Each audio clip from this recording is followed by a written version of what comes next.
highly and sought after area, then that's what you call a liquid investment. Or you may have shares that, take for instance, in some of the premier companies around this country that can very easily be liquidated, at the current market price, then yes. But not everything can be liquidated. You may have it in a private placement or, in a private company that may be illiquid. So when you need these funds, they may not be readily available to pay your rent, or to put food on the table. Yeah. All right. So when y'all had the last club, I gave in my 1,000, and then I put in 100 every month after that. Did I get a statement to say what my contributions were in that investment club? Yes, monthly. Yeah, so you would have gotten a statement of your holdings, and also the financial statements would have been distributed out. So you can see exactly how, to all members, so you can see how the changes in your valuation of your investment. But yeah, each person would have gotten their statements. Thanks. Now, I heard you say most of the investments you guys made was in real estate, yeah? I attend ET, and certain things don't go well at ET. So y'all gotten any gambling type of investments, any liquor stores? That's what. No, that's not anything that we got into. So you had an outline. No. So you guys had an outline of what type of investments you would make and what you would not make? Yes. Yeah. We had No, we had an investment objective and investment restrictions. So yeah. Okay. So we're looking at reviving this, and I hear you all talking some big numbers. And if we were to start this, resurrect this, what would be the go, no go? How many persons we would need, and how much money upfront do you think would be needed to get this going again? Dion, I'll hand it off maybe to Diara to talk about that. But I just want to emphasize one thing. I mean, I don't know if we've dealt with it really sufficiently enough, this idea about savings and being prepared for investments, right? So it's really important to do the homework, your own personal homework first. Make sure that you're in the best position, you and your family are in that best position that you can take advantage of investment type of opportunities like the one we're talking about today. Not everyone may be on the same page or at the same stage at this point in time. Stan just talked about having a minimum of at least 3 to 6 months worth of income or savings or cash available somewhere in a bank account, in a credit union, wherever, that you can call on in the event that you lose your job, you have emergency that you need to take care of, and the like, right? It's just about being prudent, and this investment club or opportunity is just one piece of the overall financial picture that you have. I really, really want to stress that it's important that you develop your own discipline and savings habit. Make sure that you're in the best position, that we're not really talking about, the children's school fee money, right? We're not talking about your retirement money, right? That could be a different part of your portfolio. You have your life insurances, you have your investments in CFAL and all over the other places. This is just one small component of your overall financial picture. And to me, everything really starts with having a strong savings platform, because from there, then you could spring into these various activities. I just wanted to take a few minutes before I hand it over to Diara, that we really set that as the foundation. Yeah. So before the Diara makes his contributions, the whole idea behind a lot of this also is there's always strength in numbers. I pass this dilapidated building every day, right? And I have this idea of turning that into a small office building that I could renovate, I could get some capital appreciation on the value, plus I could get a steady return through a long-term lease, yeah? And I have in my mind how I want this building to look, but I can't do it. But hey, look, I do have that $1,000. I can give X amount every month. And as we pool our resources, because it's all about pooling, right? There's an opportunity there for me to still be able to drive by that and say, I own that, eh? So you're starting to think in a different way now, starting to reset that mousetrap in terms of how I could drive around town and declare would I have some ownership or some stake in. Notwithstanding, it still begins with what Steve said, with savings. It doesn't happen overnight, yeah? But the whole idea behind it is strength in numbers. And the ideas doesn't have to come from whoever formed that investment committee in terms of deciding what we invest in when we get out. The whole idea behind this is that we get ideas from you guys because you guys moving around town much more often than we are. You having much more conversations than we do.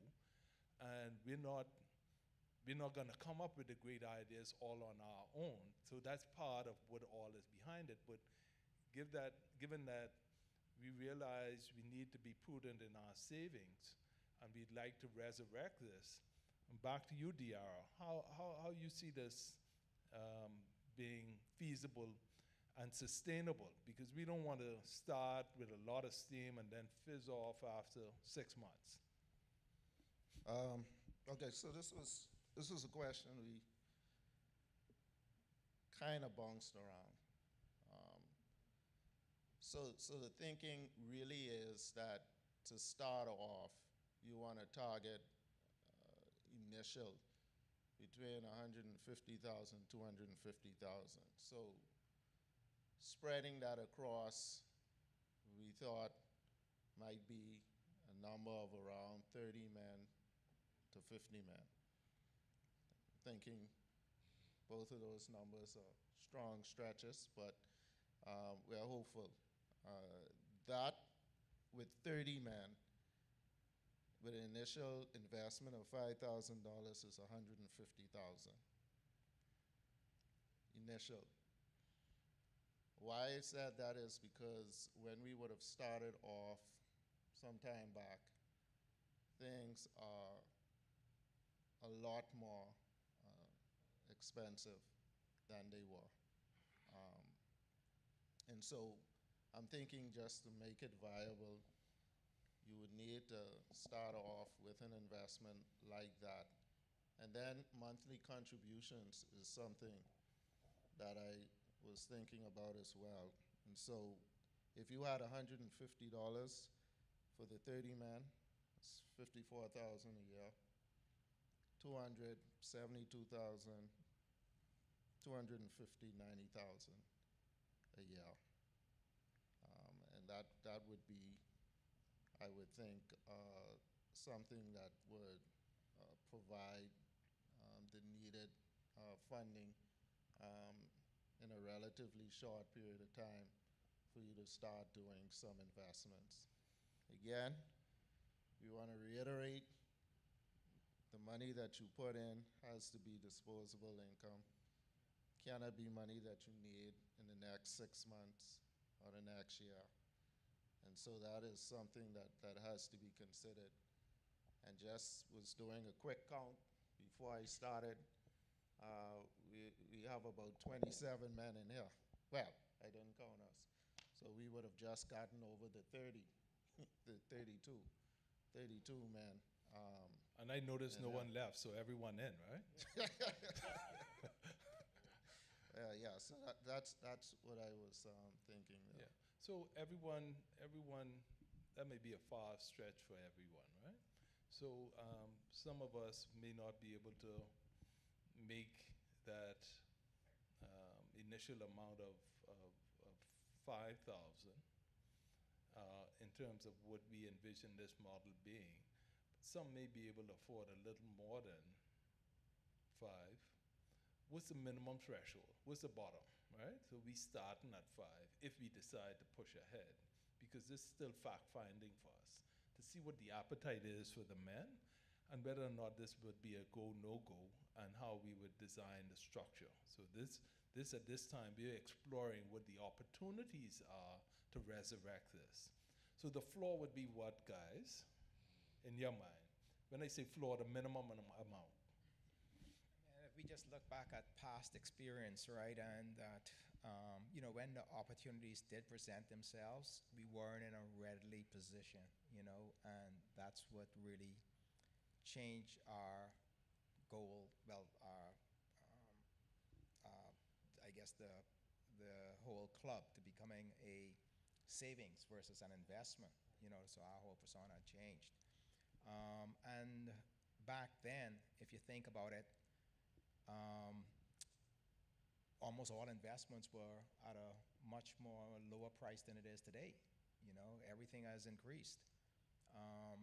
And I think just recently we looked inside in the papers, I think that was what, the real property tax, and the government, they're now disposing of a lot of properties where people just gave them up, but they were at six, seven, $800,000, but yet they were, I think it was the Glen Eagles, I saw it, the former Glen Eagles Hotel and a few others. So there are opportunities out there, Yeah. but it's just that the deposit have to be, So a great amount. And we'll probably have to look at the number, which is the bottom number, before it could even change to being a savings. So when you guys were in this, you guys bought We properties started at outright? 1,000. Outright. You bought the property Almost 6 outright. months, within There 6 was no months. loan No or loan. mortgage taken Nothing. out on the property. And that's why we So- got the greatest return. Right. So there's, I understand better now, and I'm playing devil's So- advocate, right? so with I that- understand better why we Yeah. need a larger lump sum to make a Right. sizable investment. Right. For that particular investment that Sheldon was speaking about, I think it was in the Pinewood area, because we had the ready cash, we were able to negotiate and move in. And that's the whole point. You want to be in a position, you're in a stronger position if you have cash to negotiate with, right? So that was part of the deal. We come in with a certain amount of cash, and on the back end, once the transaction is complete, we will get our money plus whatever interest. So this company you all had a bank account? I'm playing devil's advocate Yes. again. Yes, yes. So rather than leaving So it's a that, properly structured limited liability company with normal corporate structure, president, all of the officers, directors. We had a bank account, we had to go through the whole process, memo and articles of association. So it was a viable living company. Yeah. okay. So y'all didn't just leave the money in the bank, y'all invested until y'all found that right investment. Y'all put the monies into government registered stocks. Correct, yeah. So we put it in the Kalina Bond Fund. That was the largest investment at the time until the deal came up, as well as some preference shares like Focal Preference shares. We also had some shares in Arawak when it came out, but they were already IPO. So, but one of the other challenges as well, because we didn't have sufficient capital to really participate in deals, is one thing we were looking at is loans from a leverage perspective. And when you're looking at leverage, then you have to look at, well, who is going to personally guarantee Yeah. this leverage. And we were seriously looking at this, the leverage side of it, but we didn't have enough persons really participating in it. There was just a core group of guys, to leverage, your family. At the end of the day, we all have families, or a lot of us have families. Some of us don't, right? Then you're making yourself, you're personally guaranteeing a loan from which other persons are benefiting, right? And so part of the thing with this high initial deposit is to avoid that leverage side of things, because if we do leverage, then you want to leverage within the company, right? That the company has sufficient assets in order to leverage itself with, right? And there's ways that you can do with leverage once you have an initial investment, like even with flipping properties. Right, if you say we have the $250,000, $300,000, and you can flip something, then you can actually go and withdraw the capital out of that property to then put in another property. And then we'll see whether leverage is a part of, now that's a higher risk element when you're dealing with leverage. Do we want to have leverage as a part of the company, right? As we had mentioned around the table as well, is that this type of product should not be your primary savings vehicle. This is monies that I wouldn't say necessarily that you could lose, right? But these are monies that are just an additional investment as a part of your overall investment strategy, a part of your portfolio. So you have your retirement accounts, you have your other savings accounts, where you have bonds, so forth, whatever you have investments in, and then this is just another product to add to your portfolio to say, well, I have some money in here, or let me take this seriously, because if we go in a club, if we were to start it up again, it has to be a serious commitment, and it has to be something that persons are participating in, because you have monies on the line, and there's no use somebody have their money tying up when they're not because this is not really a passive strategy. So I don't think we have that. We won't have that level of monies initially to say, well, I'm going to be a passive investor. I'm not going to participate, right? Persons have to be able to participate in order to put up the funds so that it can actually get off the ground, because otherwise then it becomes a struggle. All right, guys, I'm interested, but I don't have the cash, right? But I could paint, I could chop bush, I could get on the roof, lay down some shingle, and we call that sweat equity, right? Does my sweat equity count in some way?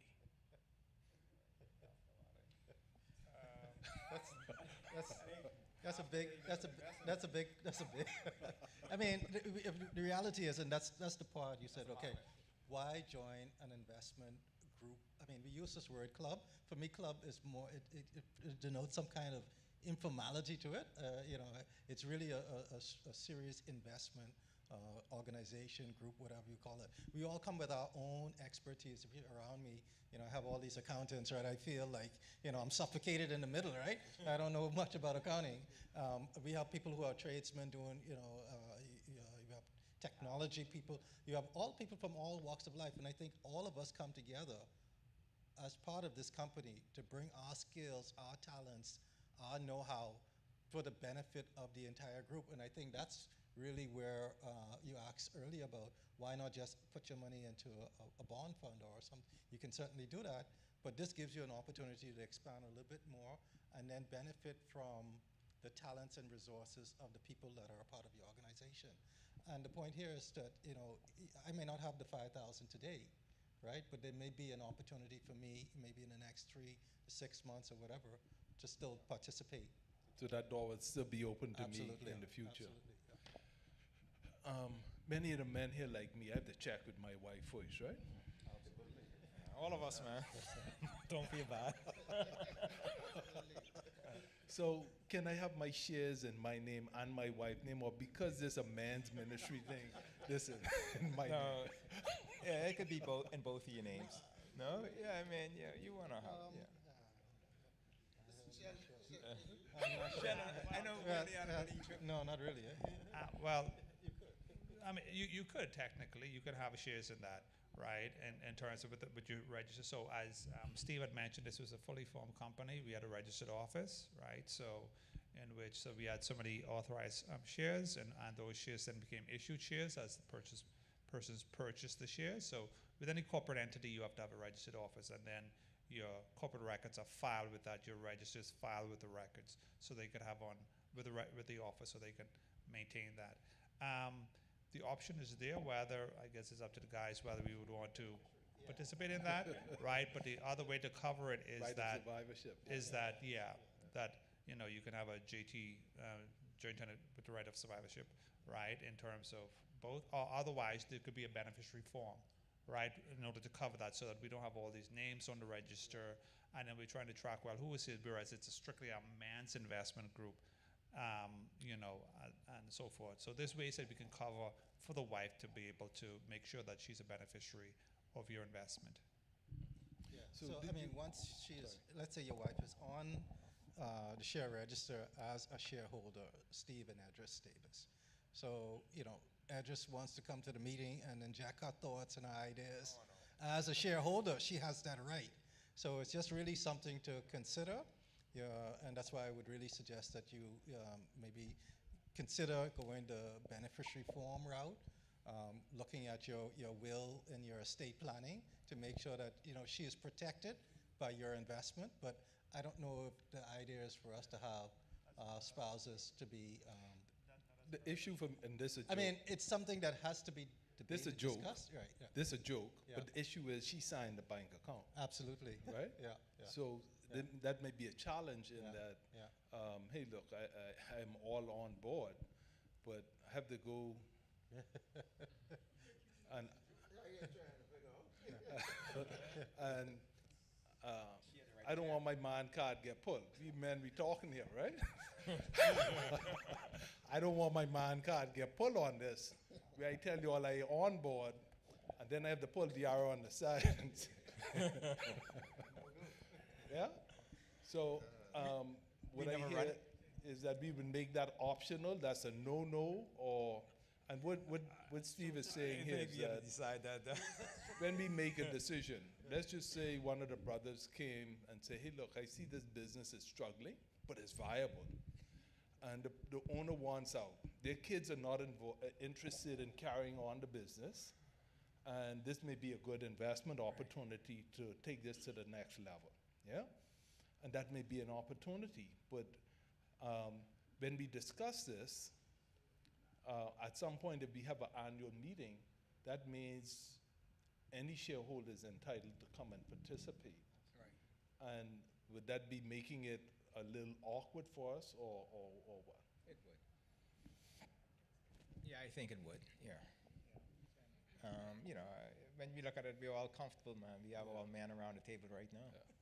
So, All right, gents, I think we could stick a pin there because I see a lot of faces with a lot of questions.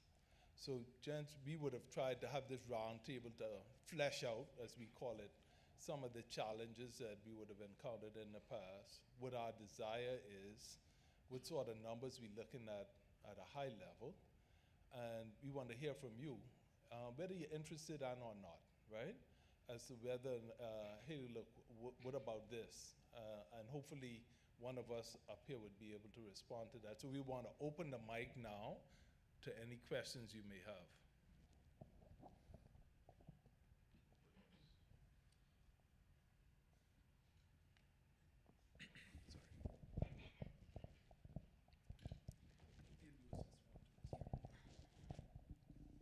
Gentlemen, thank you so much what you have shared so far. My very first question is, I think someone mentioned the fact that if you put like 1,000 and never show up after that, what becomes of my $1,000? It's still there, an investment club. It's an investment, so you're issued shares for it, right? So at any particular time, well, it depends upon the structure of it, but at the end of the day, once if at some point the club, the group liquidate, then you would get a return in reference to the shares that you hold in the club. While you were doing the discussion, something came to my mind. I don't know how people did it in the state or they do it even here in the Bahamas. They came out the idea of having what they have now, different companies, like how in the Bahamas they have food stores and things like that. I'm sure that people were behind that. So what this company or your plan that you have, do you have plan to do to invest in something other than just maybe housing and things like that? Let's say, for instance, somebody say, hey, we want to have a branch of Walmart here. Do you ever thought on that? And I'll let each of the men weigh in. So the short answer is no, not at this time. So much so in that we're just exploring the appetite, whether or not we want to resurrect this, yeah? So we haven't invested any more time in determining what opportunities or investment opportunities exist out there that we may consider, right? When you look at the wealth of the wealthiest people in the world, 74% of their portfolio is attached to real estate. You with me? Now, the real estate one sees very little depreciation in value in this market, which is very strong. And there could be some volatility, okay, where the price of the real estate may go up and down, but it's more volatile in other types of investments other than cash, okay? So, and again, we're trying to determine what sort of, whether we're going to be aggressive, whether we're going to be moderate, whether we're going to be very conservative, and it will end up being probably a combination or a hybrid of all of those when we look at the portfolio mix, right? So we will decide, hey, look, we're going to keep X amount in cash. That may be a small amount, 2% in cash or government registered stock. We may keep a percentage in stocks, a percentage in fixed income, a percentage in real estate, okay? And then there may be some other assets out there that may become a part of the portfolio. Right now, the portfolio is 0, yeah? And we may decide when we set up the structure, we're not gonna get into gambling, liquor, any undesirables, and we may say, hey, look, we don't want to get into any franchise arrangements. A Walmart may be a franchise arrangement. It's just too volatile, too risky. So we haven't gotten there yet. All right. Good night, gentlemen. Thanks for your contribution. I guess, okay, so we've spitballing somewhat. We gathering interest. Now, DR threw out some numbers. They're just fictitious at this point, $150,000, $250,000. Have we spitballed any goals for what we'll do if we get a yes tonight, we got some commitment, and we start out at 150? What do we want to do? We just want to grow that until the right thing comes, or do we want to, like you say, start investing right away, a percentage here, there, and after a year, we'll see where we at? So out of this, we wanted to present. The next step would be to see how much of the men are interested. Firm We're commitment, gonna, if it doesn't meet the threshold, there are two thresholds. Either the amount of men and or the amount of money for the initial contributions. Right. Both of which are variables. Okay. So we may get 100 men, but their threshold is only 1,000. We're still below that threshold of what we feel we maybe get going. Okay. We may get 10 serious guys, 15 serious guys, and each of them may say, hey, look, I'll put in 10,000. Right. We would have met an objective, not the amount of men, but the amount of money to get this going. Right. Everyone understand? Okay. So we really need to understand, we're playing around, haven't decided. We know we need at least 150 to begin to get this going. In the meantime, the money would be in some government registered stocks or fixed income bond, getting some kind of return until we could pull the trigger on an opportunity. Okay. Because we may get the money, but we don't find the right opportunity right away. Okay. Because I was gonna ask, that sounds like a hybrid approach, like you say. Is that preferred, or do you want everybody on equal footing? Like, which is preferential, or does it even matter? Again, everyone's appetite is a little different. Yeah. So we really, it's difficult from where we stand to really estimate how much Dion could afford at this time, right?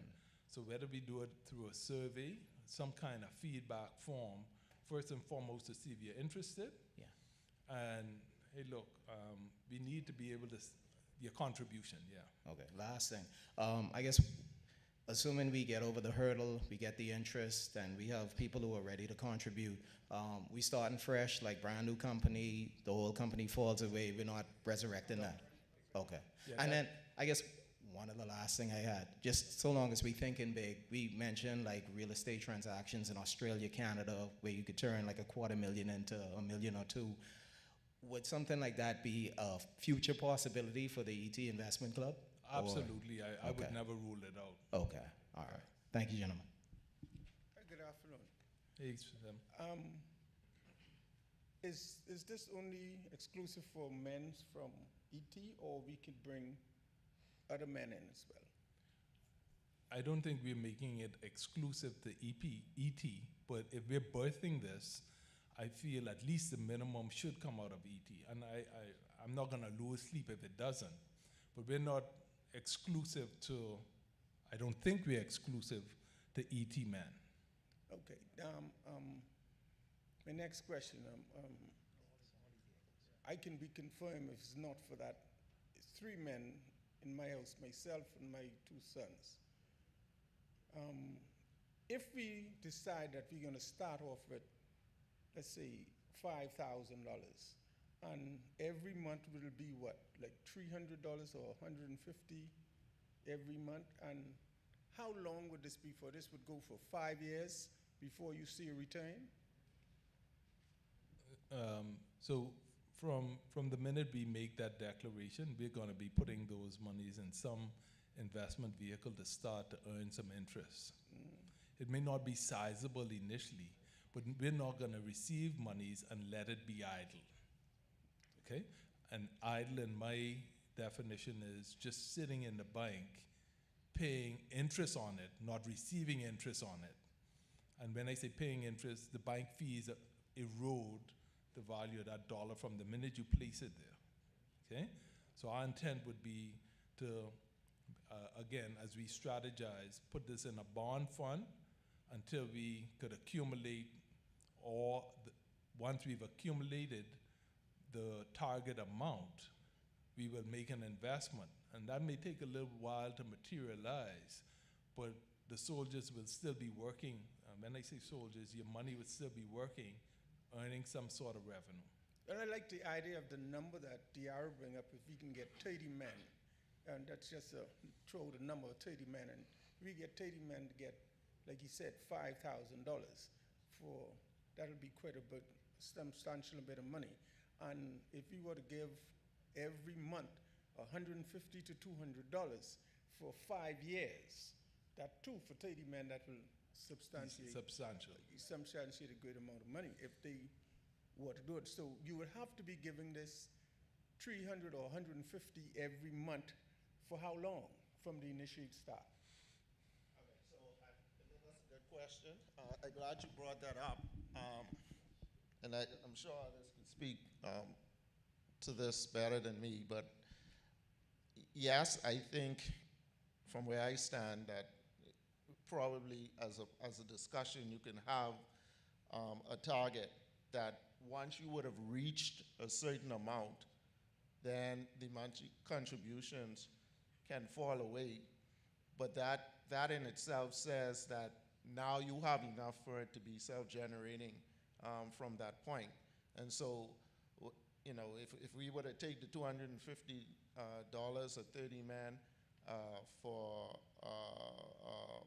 5 years, that's over $500,000, almost $600,000, with the initial investment of $150,000, and of course, over that period of time, you'd have hoped you would have had some investments in there that may, let's just bump it up to $750,000. It could be determined that, okay, once you've reached that threshold, you could stop with the monthly contributions. It may be $1 million, whatever it is. You could stop the monthly contributions, and from that point on, the investments would then generate the returns that you need to continue to prop up the investment fund to keep going on. But I mean, that's just something that I didn't. So I'd like to weigh in on that as well. One sec. So we may find ourselves at a place where, let's just say we agree to $5,150 a month for 3 years, yeah? And then we go silent. And let's just say we accumulate this, or the value of that portfolio is now $750,000, and a great opportunity comes up. We may decide to do a special call where we reach out to the men and say, hey, look, here's an opportunity. We need to raise this in order to participate. Understanding that not every one of the 30, if that's the number, come up with their portion of it, but it still gives the men who may have some disposable cash doing nothing to invest that in with that special call to make the deal happen. One other thing. Yep. And the whole concept of investing is not really, in my mind, a one-time event. So you invest $5,000 and then you walk away. To me, it's a discipline, and it's a discipline that is encouraged over time. Now, hopefully, once we have developed some traction and this is my experience, as you develop traction, and let's say, for example, you would want that your investments, so the interest that you earn on your investments can take care of the daily operations of the company, right? So think about, you have a company, you have things that you have to take care of just by virtue of having a company. You have to pay fees. You may have to pay legal fees. You have to pay all these different things. So it really should come from the operational activities of the company. The company should be able to generate enough interest income on its own to take care of its own affairs, just like you are in your household, right? You don't just get a salary and then your employer doesn't pay you anymore for life, right? Not just one time. So think about it that way. And also think about, let's say we do find an opportunity and we may decide to get into a loan facility, right? That loan has to be serviced. And again, the idea is that hopefully the investment activity can take care of the financing arrangements if we go down that road. Otherwise, it would have to be from the injections, the monthly, quarterly, whatever injections that comes from the membership. So the point is, don't just think about it as a one-time investment, right? Think about it as a long-term commitment. And DR, I think you were talking, before that, once you can, to see your money really properly grow, you need to grow it, right? And it will require additional investment. So I think at some point you'll reach a threshold and say, okay, yeah, fine, we don't have to do anything else. We have enough capital that we can take care of the needs of running the company and any other types of financing activity that may come on. Well, I know it's not a yes or no simple response. Yeah, but that's understandable. But if we invest some monies and you say, listen, invest this $5,000 initial starting, we're going to ask for an additional $200 a month for 5 years. After that 5 years, or 2 years, as Mr. Bettle say, after that 5 years up. So for whatever monies you have accumulated in that time, how long it will be in layman's terms would you see when if I invest that, when would I get something back from it?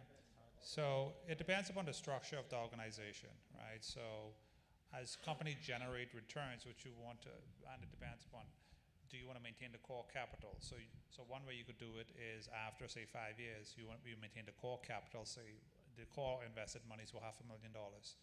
You can then, the profits out of it, you can do what we would call a dividend distribution. So basically you pay out to the owners of the company based upon their shareholdings a certain amount. Yeah, after 5 years. That's good. So what one way to structure it is that we can have a lockup period.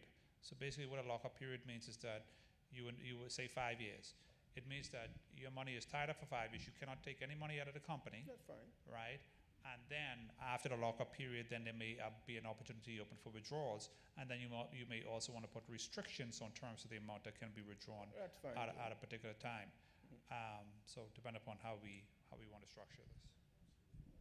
So, gents, that would be attached to a dividend policy, right? Or distribution policy that we would establish. Whereas we would indicate upfront that, hey, look, your money would be locked up for X amount of years. I mean, the company would only distribute a dividend provided this, and this, because you don't want to create a negative return earnings component just to pay out a dividend. You with me? Yeah. So we would have a clearly defined dividend distribution policy so that when the guys chase me down at church, hey, look, I didn't get anything, I can refer them to the dividend policy, right? Because we don't want anyone having a false expectation that they should have be getting a dividend 6 months after they put their monies in. Would this investment club be interested in? There is a place I saw in Eleuthera, this property that has 8 foundations for cottages that just sitting there. And down in Eleuthera now, they are craving for cottages for rent. Would this investment club be in interest in bringing those off the ground and putting them up for rent or owning them? Would it be interested in that? So we're not going to rule the opportunity out, but it may not be a deal for us. What I mean by that is that once we assess the market in Eleuthera, and we may say, hey guys, 2 years ago, this would not be the deal. But we have Disney down there now, and the demand is much higher. They need workers who need a place to stay. So the likelihood of it having a higher utilization on the occupancy may make it worth the while. We may consider it, but not every deal would be for us, right? So we need to make sure Obviously. it is feasible. Yes, yes, And once we do our homework, whether or not it's a go, no go. yes, obviously. Another question that I said, would this company also be interested in, like, say, starting a business, or there is another opportunity to, let's say, to open up a business of like an fishing village, where they require a particular type of shop for fishing equipments. So what, when we decide or determine the investment policy, okay? So I like to use guidelines in my world, Obviously. and a policy for everything, right? There are certain types of businesses we may not decide to get in, Yeah. and certain Alcohol is things one of may them. fall in that category, even though it may not be cannabis, it may not be liquor, it may not be gambling, or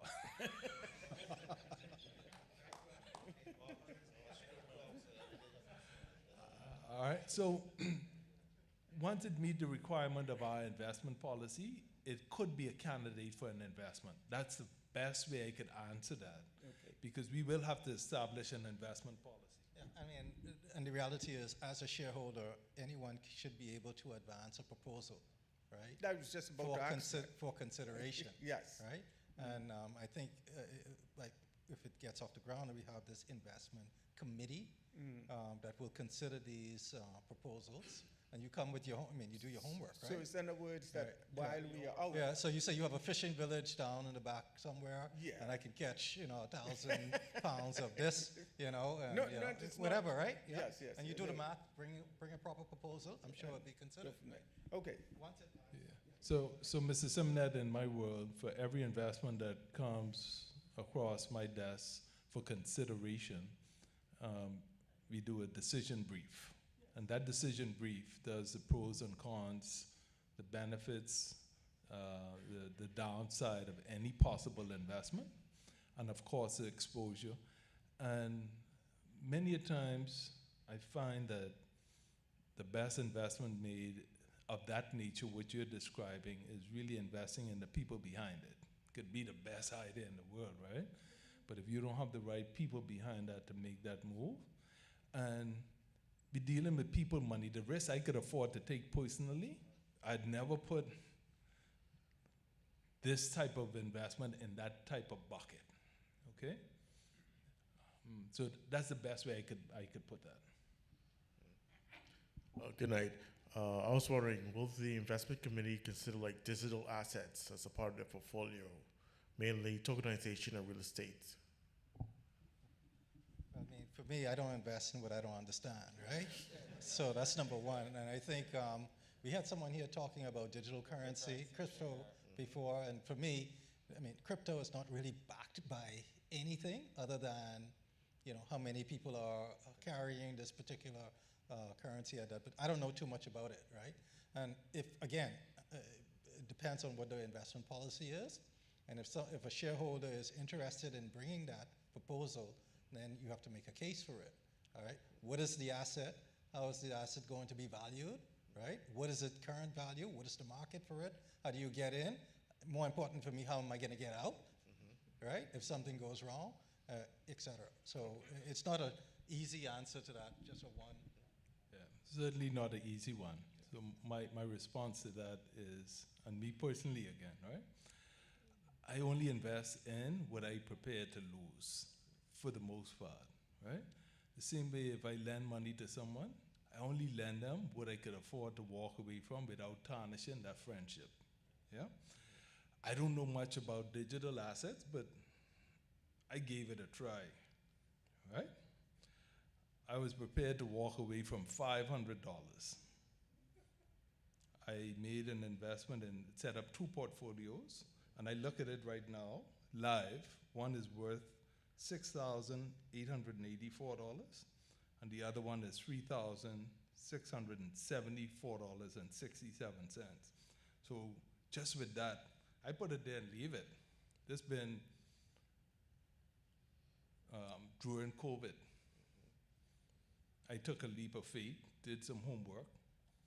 500 I could have walked away from, and soldiers was working, right?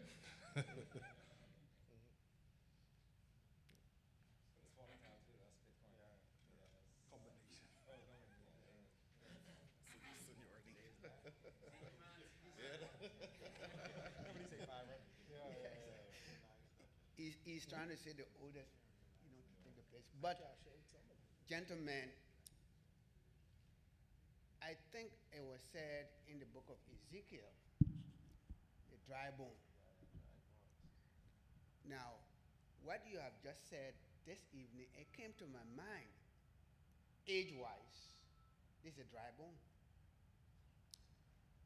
Now, can this dry bone, because of sent on retirement because of age, can you survive, revive? Never too late. I ask that because I think yesterday I have opportunity to present something I've undertaken, and that's not all. I'm trying to even add more into it.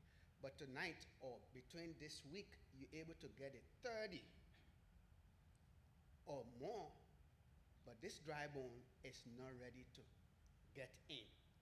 What will be the case on that, this dry bone to survive? That's a personal decision that each one in here would have to make, right?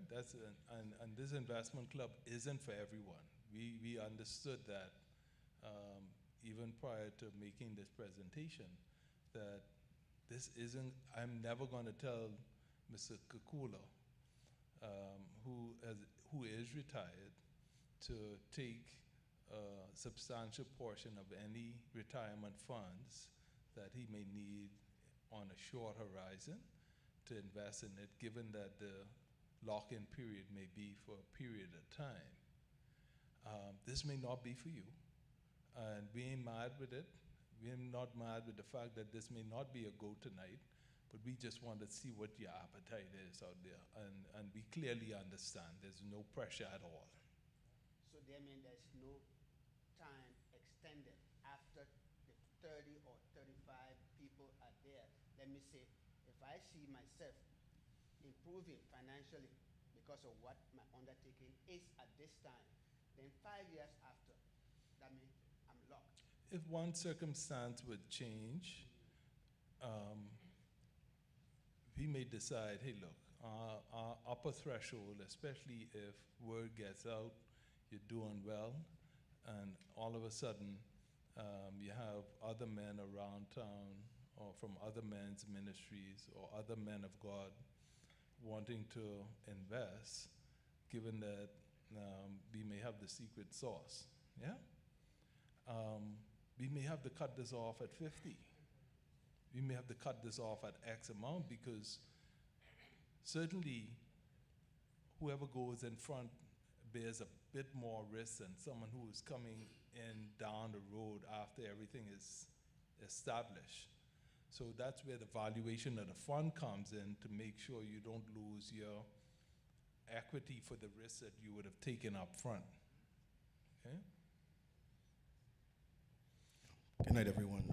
We spoke about, I guess, locked in for 5 years. I mean, after the 5 years of dividends paid out, would it be something to look at, okay, if the counts, everything looks good, would it be whereby, I guess, you come to a time whereby dividends are paid out every 3 months, every 5 months? I don't know if that is looked at, or is it like locked in every 5 years, or the 5 years is up and then we're gonna lock in another 5, what is it after the 5 years, or we'll come to a consistent dividends payout, like we'll say, okay, after 5 years, everything's looking good.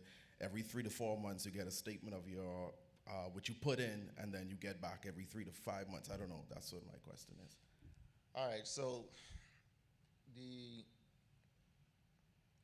first thing I think we need to look at is that once we start talking about dividends, that's money now being paid out of the fund, right? So the idea of dividends is when a company is matured and there's no better use of the collateral, of the capital, you start returning that capital to the shareholders.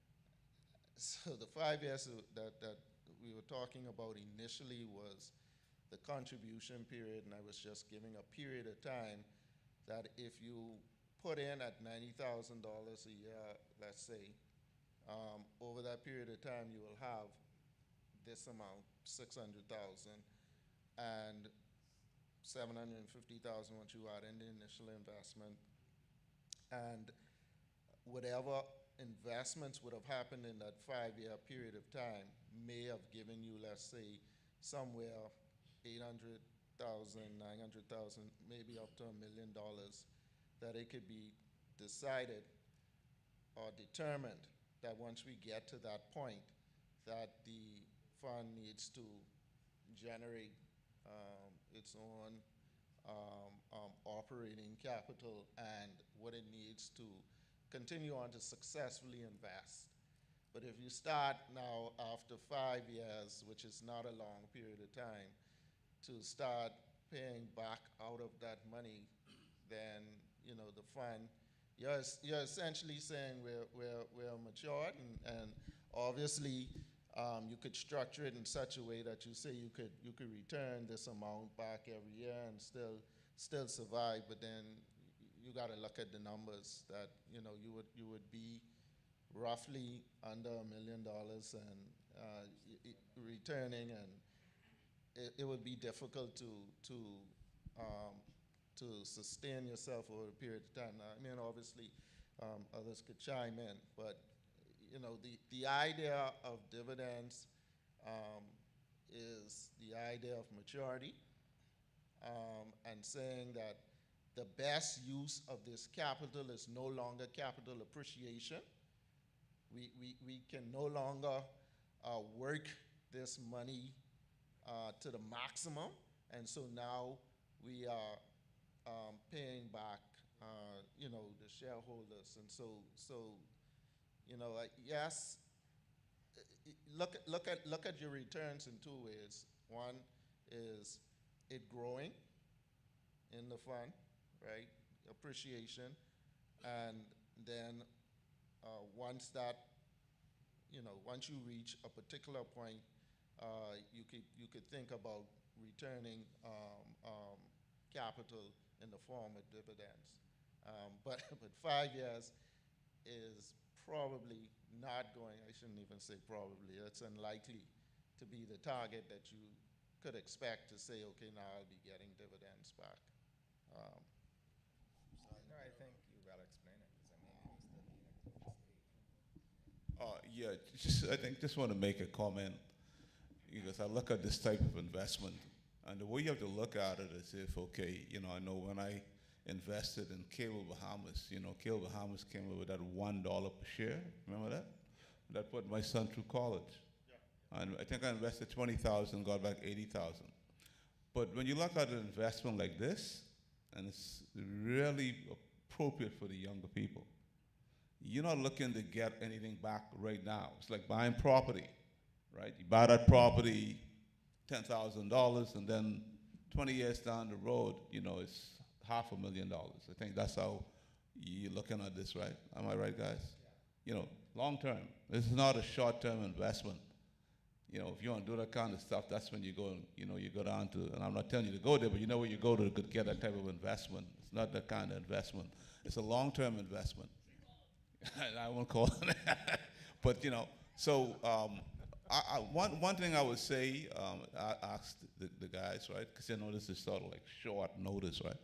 There may be some guys in here who want to get in, but they may not have the initial 5,000 right now. So what if they say, okay, I want to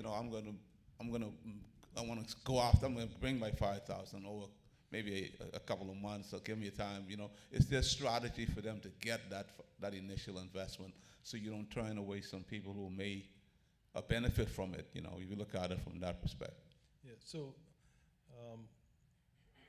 it's going to take a while for the corporate side to, a few weeks. I know we, at this time, looking at a limited liability company.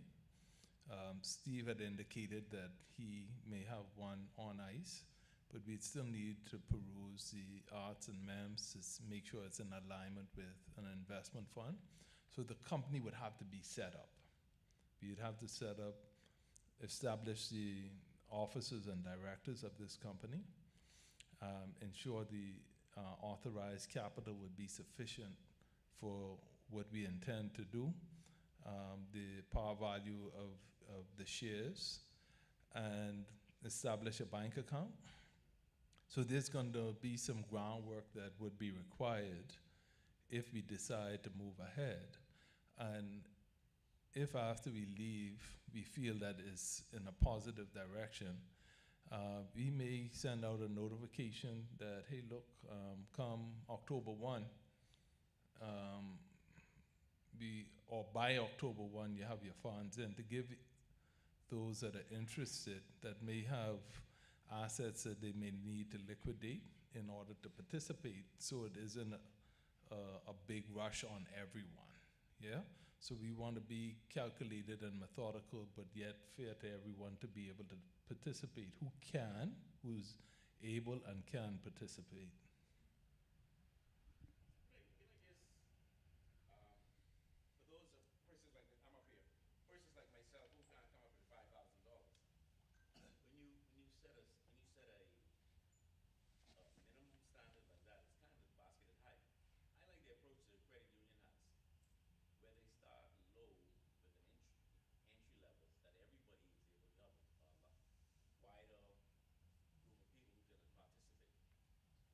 Yeah, so that is why we started off in terms of the definition of a savings plan versus an investment club. We understand, Brother Bo, that this may not be for everyone. Yes, everyone may not be able to come up with that threshold, all right, that we would have set. And there would be persons who may feel as if, hey, look, I could come up with the initial 5, but run into a crisis and come to Brother Cartwright or come to the company and say, I really need this $5,000 back.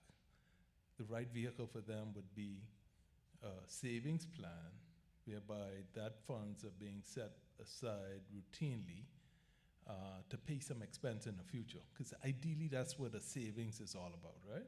Are you saving that to pay an expense in the future or make an investment in the future? This may not be for everyone. And if it would take us much longer with that 1,000 threshold and to get much more men in order to come up with that magic number that we've identified to be able to push ahead with this. Yeah. So I know one of the passions of Brother Hutch is for E.T. to one day own a graveyard. Yeah? That's the best. Real talk. And That's the best investment in the world. while we've discussed that, the biggest issue is the real estate. There's no doubt amongst any man in here that graveyards are viable investments. Yeah? And that idea would be floating around for quite a while until someone says, hey, look, I get a 4-acre tract of land somewhere, and that may be an opportunity that we may capitalize or embrace. And hey, look, we can't afford, we only have $500,000 lump sum, but we may leverage that and go to the bank to borrow and do a business model for the justification to be able to develop that. You with me? So we're not, and I'm only saying that we're not limited to certain things. The opportunities are endless. And we have the resources to be able to make it happen. Now, with that, that may be a cash register. And Dexter may come and say, slow down on the dividends, eh? Print money. They come in too frequently. Print money. right. Yeah? Very funny. Brother Hutch? Yeah. Anyway, history calls that, that opportunity actually came to ET, and it was not embraced at the time. So, that's a whole different story. But, I think for me, right, this idea of the investment club,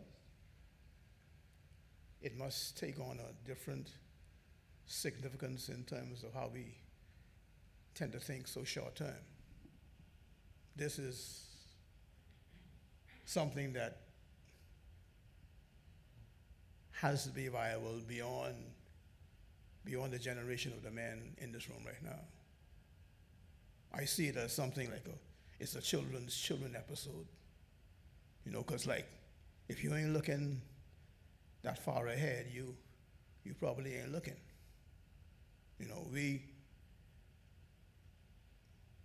The culture of this nation, it's been kind of a weekend thing, guys, you see young fellas walking the street with these sports center bags every weekend, the shoes and the stuff, and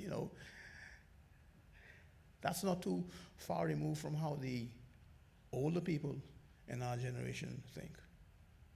And I think, the church is going to probably be the place where that culture has to change, if it's going to change, But one thing to keep in mind now, like anytime you see folks talking about investments, future investments, it's usually a precursor to a major event that is going to happen probably next door.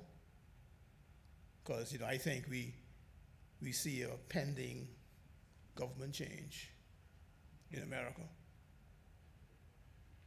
And that is going to be followed by, if it happens, it's going to be followed by what? Deregulation. And then that is where the floodgates for investment really open up, But I like the idea of us starting something like this, even if we don't have the numbers. Because, there is a culture that churches must promote. We who are the stewards of much more than just money. We are the stewards of the way we must teach people how to think. This is God's world, this is His kingdom, and we have a major responsibility. Anyway, that's me. Yeah. Thanks, Brother Hutch. Just one thing I want to just revert to what Brother Bo was asking. I mean, yes, and I think we mentioned this earlier, not everyone on day one may be ready, right? And this is where we talked about doing some housekeeping work, get yourself in a position that maybe even after, Dion said October 1, could be November 1, whatever the date is, if you're not ready on that date, maybe there's an opportunity 6 months, 9 months, 12 months down the road to still be a part of it. I think we want as many ET men as possible to take part of this opportunity. If we leverage the resources that Dion has and other experts that we have around the church, I think we owe it upon ourselves to give this really a good shot. And we might think 5,000, if you really think about it, is a big number. It's a big number for me as well, right? But when I really started, I think this year, I said, let me start tracking my daily expenses down to the dollar. I tracked those expenses. I called away. I said, hey, what is this for, right? I put it in the thing. And you would be amazed. I cannot tell you how much wastage. I call it wastage because I blow through 1,000 without even thinking about it. And just by having that little discipline, you're making small tweaks, you'll be amazed that you could come to this 5,000 or whatever number it is we decide it is at the end of the day, right? Just by doing small little changes to your financial situation. I just wanted to leave that with you guys. I think a big part of it with with the club is commitment. So that's the big thing with this. Normally when you have a small group of guys who come together, like friends and so forth with a club, with an investment group, you know, they're committed to putting the monies in. And that's a big thing with this, because you may not have it at day one.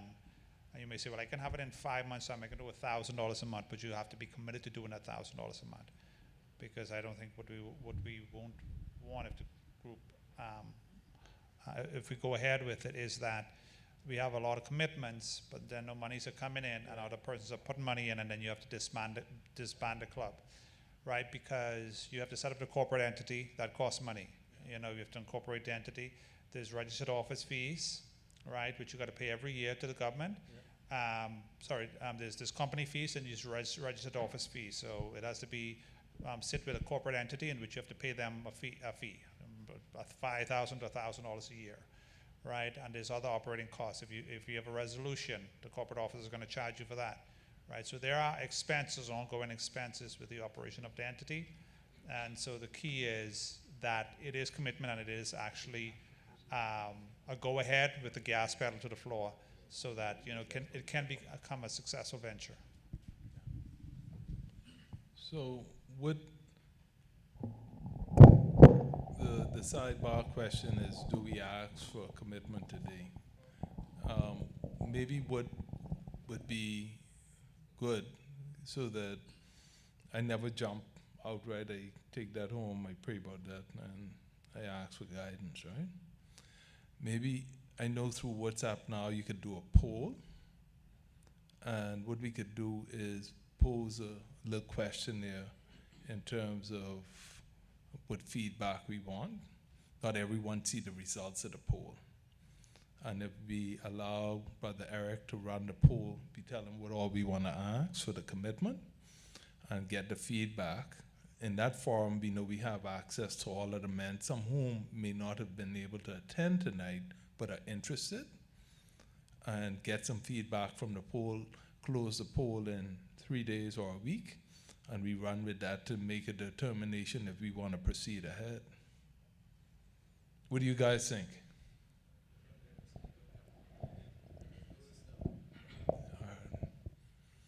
Well, I think we'll take one more question before we say thank you to our esteemed panel. Anybody have like that winning, the question that everybody wanted to ask, but nobody asked?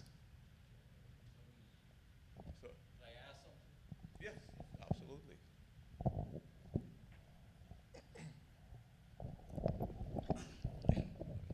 You know, everything we're talking about, you know, I say inevitably deals with sales, right? You got to sell what you invest in, right? And I was thinking just while we were talking there about, you know, what is something what we all need, like food, right? You need food, but what's something you need even more than food? Electricity, because if you don't have electricity to run that AC, you ain't getting no food. So what I was thinking is, what if you were to invest in? Is there any way that you could invest in like a solar company, what could produce power? You know what I'm saying? If you did like a, I mean, is there government obstacles to like I'm gonna say forming a private company to produce power, and you could sell it to BEC? You know what I'm saying? We all know that BEC's got problems producing power, right? What is the obstacles to setting up like a company type thing where you could, you know, have, say, like 10,000 solar panels? Because one thing about solar is it ain't like the generators. You know, they are fairly maintenance free. You know, you don't have any moving parts. You know, if you invested in something like that, what would the return be? I was you know, just trying to run the numbers on my phone just now. Yeah. And if you could end up with a sizable or substantial return on that, say like 25%, you know, just like you were talking about having, you know, like a five-year plan. If you could set this company up and get it established, you know, in 5 years, if you could prove yourself, at the end of the 5 years, you could do if you were big enough, you could have an IPO, and that's when you really realize your profits, right? Yeah. So again, we won't rule those opportunities out. Let me ask you this: what did CFAL just do in regards? There's like a distribution. Yeah. So what was that? That's a small mini grid system, Uh-huh. and boy, trying to get me. So ideally, you need 1 acre for each megawatt of power you produce. For each megawatt. Yeah. So if you want 100 megawatt, you need 100 acres then. yes. So All right. that's the way the model works today. Right. Uh-huh. And you may the perception is that you're producing it for free, but there's some costs No, associated with it. I agree. I agree. And then with the ERCA regulation and them leaving the exclusivity to BPL for selling it, I'm not saying producing. Right. Yeah. There's some elements that would require some additional homework. Mm-hmm. But as it is today, the one that would be at my location on Arawak Key would be using a combination of LNG and solar. Mm-hmm. And that would be to supply shore power to the cruise ships. We do an underwater cable Mm-hmm. to Nassau Cruise Port, and then the ships that call at our facility. Mm-hmm. And we work vessels, none of the cruise ships today overnight. And most of my vessels are gone by Fridays is by 10, 11 o'clock. Sometimes they overnight. And so the issue is, what do you do with that at night? And the intent is to feed it back into the grid. Right. During the night when it's still producing power. So there's some technical elements that I can't go out on a limb Yeah. in terms of the feasibility, not knocking the idea, fully supported. Mm-hmm. But those type of investments require much more than that 5,000 we'll be bringing to the table on the onset. No, I know. But it's not out of reach. I always believe that there's strength in numbers, you know? Mm-hmm. I'm just saying, it just baffles my mind. We're a nation. We have unlimited sun. Mm-hmm. You would think that the solar thing, the government would get out of the way to encourage something like that. Yeah. And I think that the money is there. That if you were able to do it on a large enough scale, and the economies of scale, if you could produce a sizable enough return on that, that to me that's unlimited. And don't dismiss unlimited the potential. opportunities of something like that in a family island where you have these small communities that you'd be able to service through something like that. Yeah. Don't ever dismiss it. Yeah. I mean, from what I'm hearing a lot of speculative investments, so it seems like that's where ideas come from. our appetite is quite high. But I would like to just leave that, we're talking about one company now. We may at the end decide to form subsidiaries, right, that can handle these specific speculative type of investments. So just if you're thinking even much broader down the road, there may be something, a fishing venture, something in Eleuthera, as you spoke about, this power generation thing. Those are the kinds of franchising, those are the kinds of things that can go into a subsidiary type of company. Yeah. So what Steve is talking about is becoming insulated.